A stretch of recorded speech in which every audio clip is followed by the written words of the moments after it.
It is official now, Marlo Mike is coming home, with a release date set for 2027.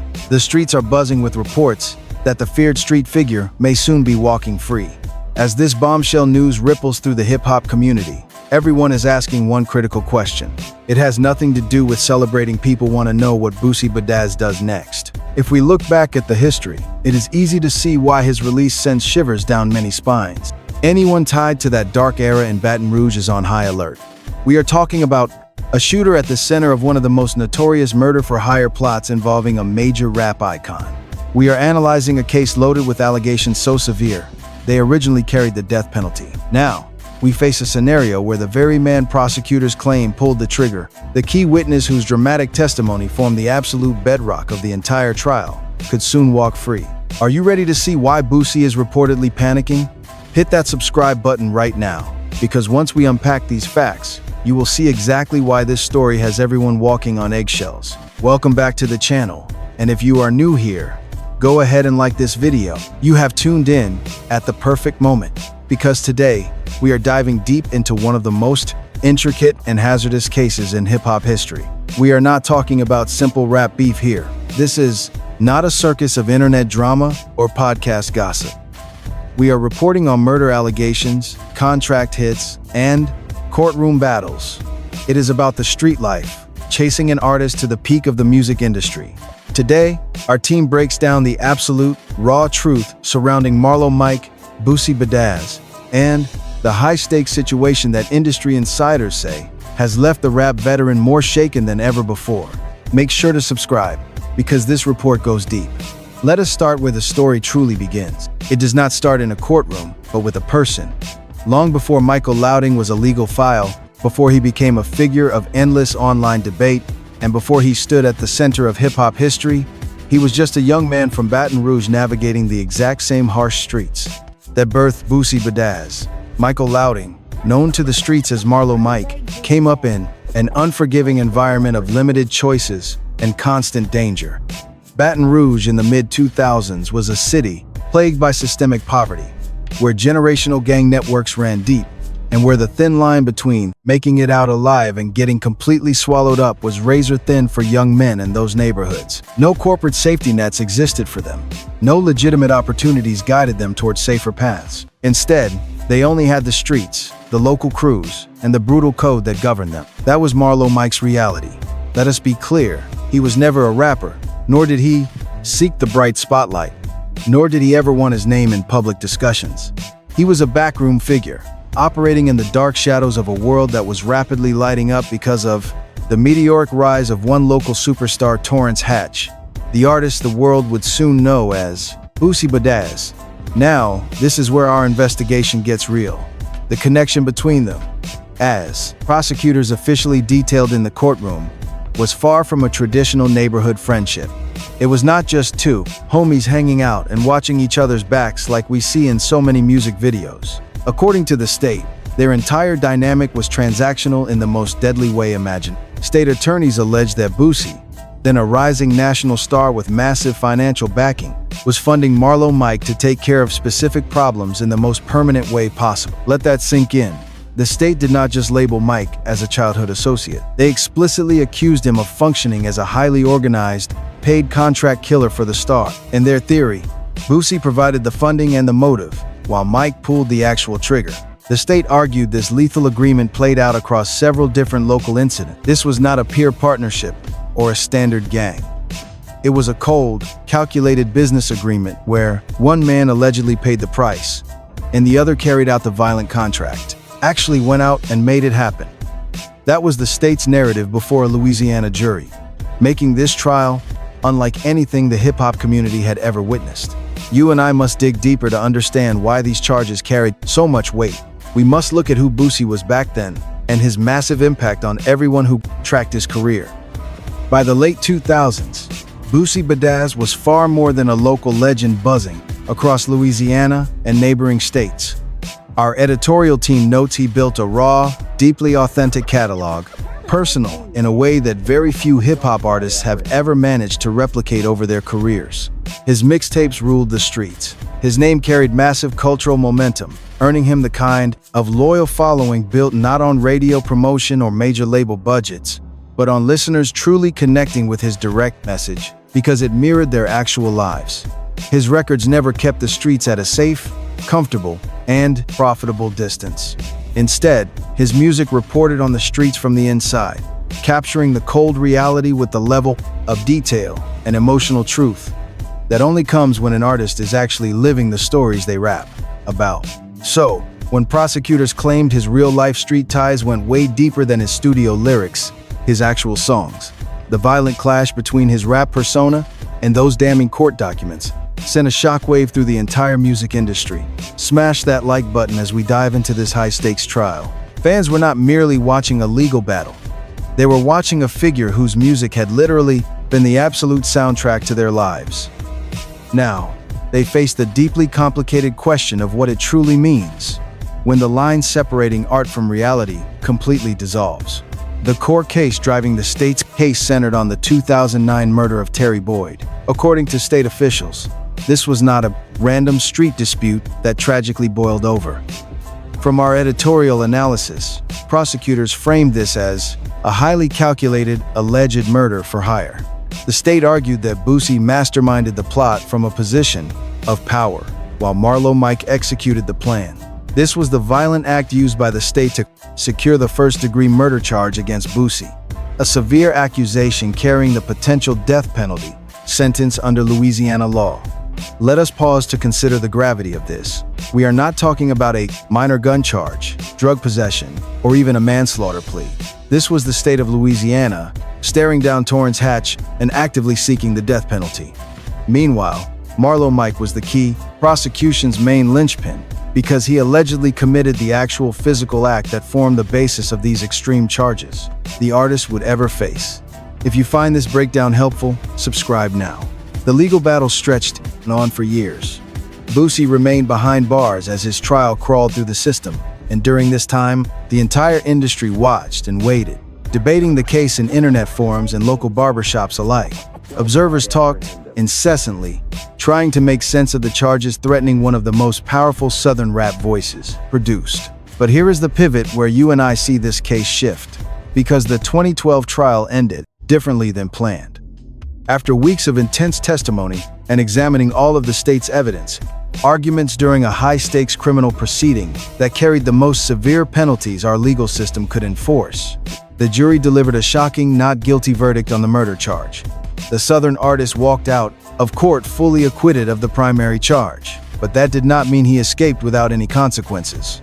Separate drug charges kept him behind bars, delaying his ultimate release until 2014, and the heavy toll of those lost years is obvious in the music he recorded during and immediately after that, and in his subsequent media interviews. Yet that capital murder charge, which had the entire industry holding its collective breath and threatened to lock him up forever, concluded with a full acquittal. That remains the documented legal truth. You and I must respect what the jury decided after weighing courtroom evidence. However, Marlo Mike's story ended under vastly different circumstances. While the superstar rapper was cleared, Michael Louding faced his own trial in that same building, and when judgment arrived, it fell heavy. A conviction for the murder of Terry Boyd resulted in a sentence of life imprisonment without parole. This was not a 10-year bid or a 20-year stretch with potential for early release. In Louisiana, life without parole means exactly what that means. You are heading to prison, and the state has zero intention of ever letting you out.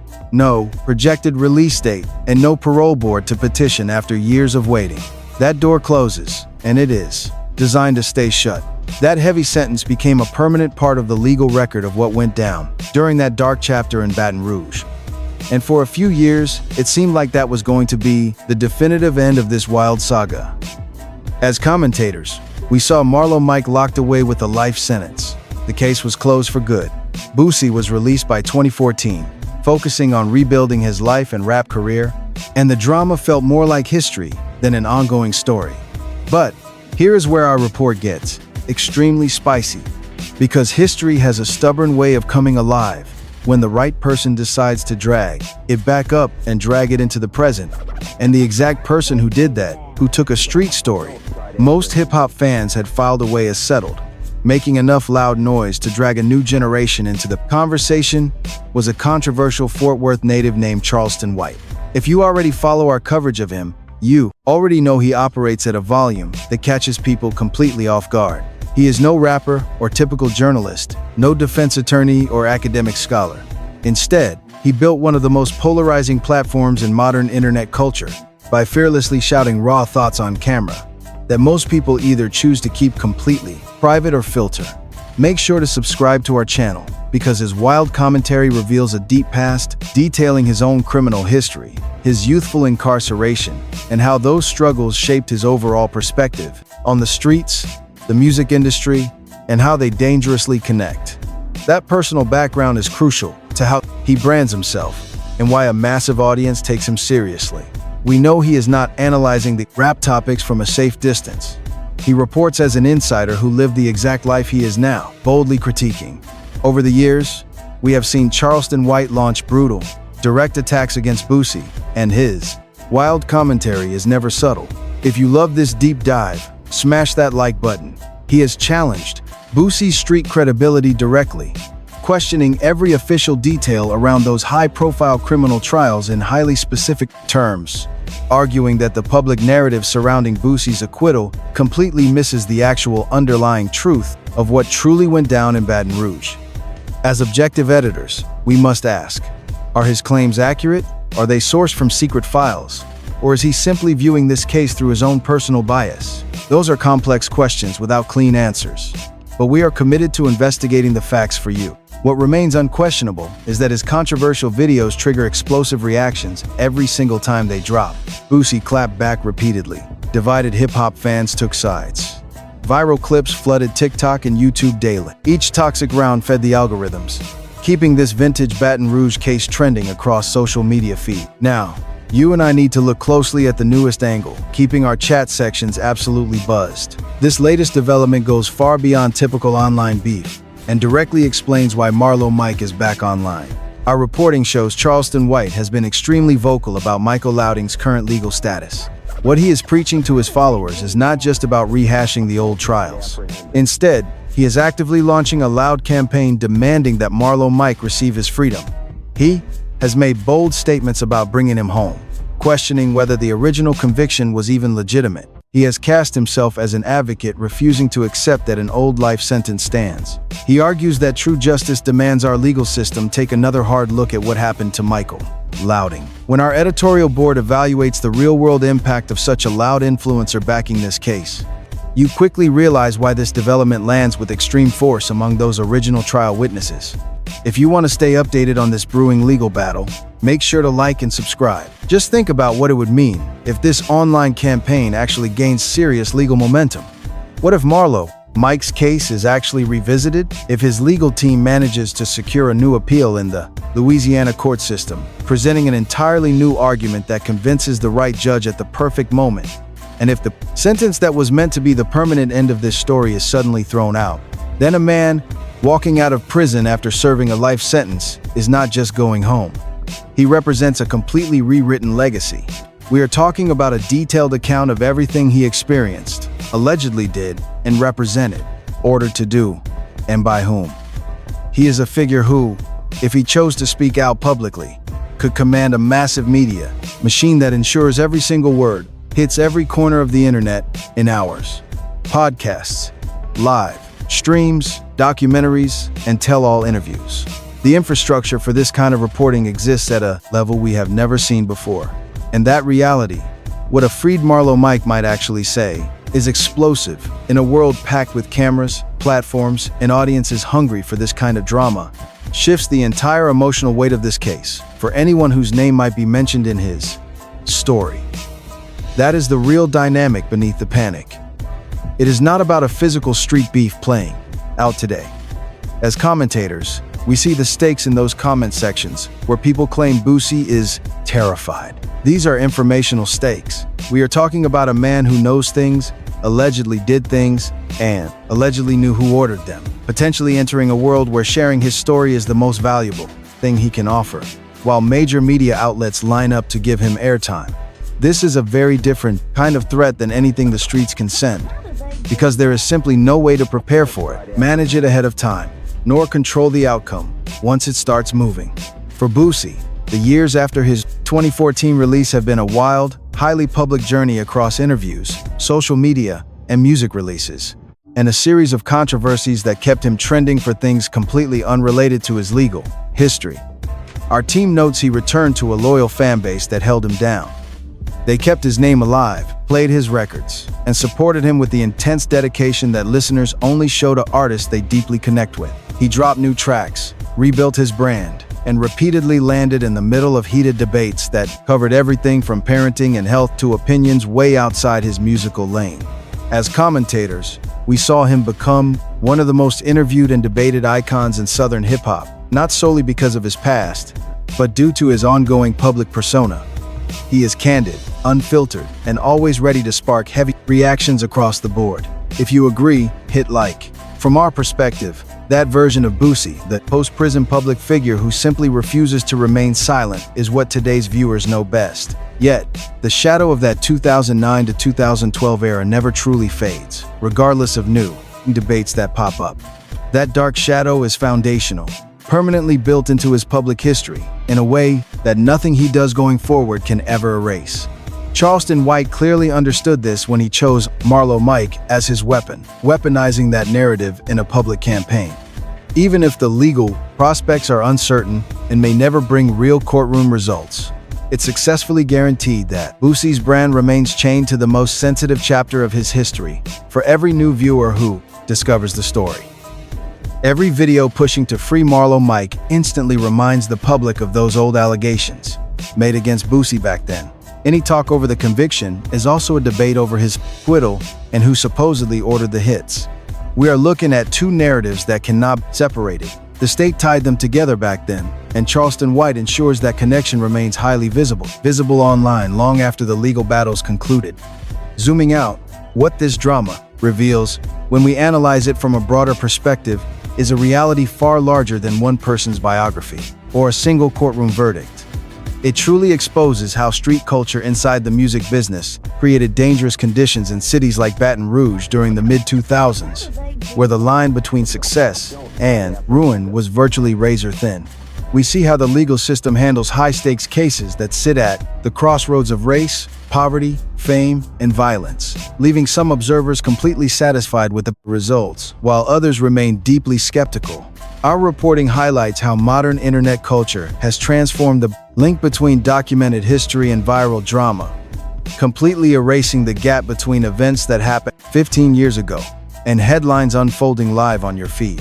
We also see how just one dedicated person, armed with a platform, can keep a massive story trending forever by constantly feeding it fresh angles and drama. While we are analyzing this, make sure to subscribe. Now, that rarely gets enough coverage in these debates, we must analyze the Baton Rouge rap scene and what it was actually like for young artists coming up while these crimes were allegedly unfolding. Because you and I know that environment is not just fluff. It is vital context to understand how a dangerous situation like the one described by prosecutors could develop in the first place. Baton Rouge in the 2000s was producing music at a rate and quality that deserved far more national spotlight than it actually got back then. The city boasted its own distinct sound, its own unique energy, and its own distinct wave of artists building massive underground audiences without any of the major record label infrastructure that cities like New York, Atlanta, and Los Angeles enjoyed. Lil Boosie was the face of that generation, but he was not a solo act. He belonged to a massive community, an active network of people who faced the exact same daily struggles, trying to make hits and build a career while desperately trying to stay alive. The streets were genuinely dangerous for young black men in ways that went way deeper than anything that could be neatly packaged in a media press release or a radio interview.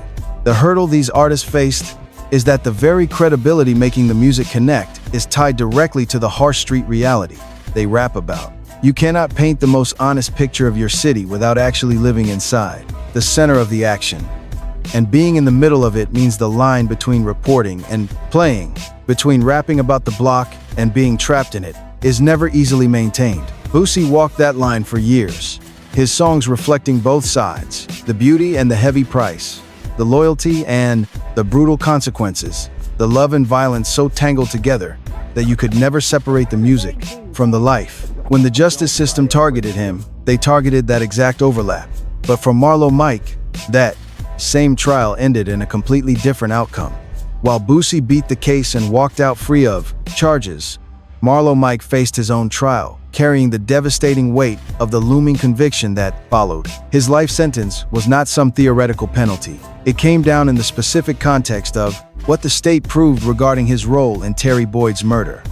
No matter what we think about the fairness of that trial, or the system's troubled track record with young black men from these harsh neighborhoods, the hard truth is that he has been locked up inside a Louisiana state penitentiary ever since that judge signed the papers. That is the harsh reality Charleston White is loudly fighting against with his new campaign. But that reality must actually shift in court before any of this wild social media hype about Marlo Mike coming home can move from pure internet rumors into real-world action. As editors, you and I must ask, where is this entire situation actually headed? With Charleston White constantly making noise to free him in blogs, keeping this drama alive for a fresh audience every few months, do you think we will ever witness a real legal breakthrough that changes the entire equation? And if he actually walked out of those prison gates, what do you think the fallout would look like for everyone caught up in this rap war?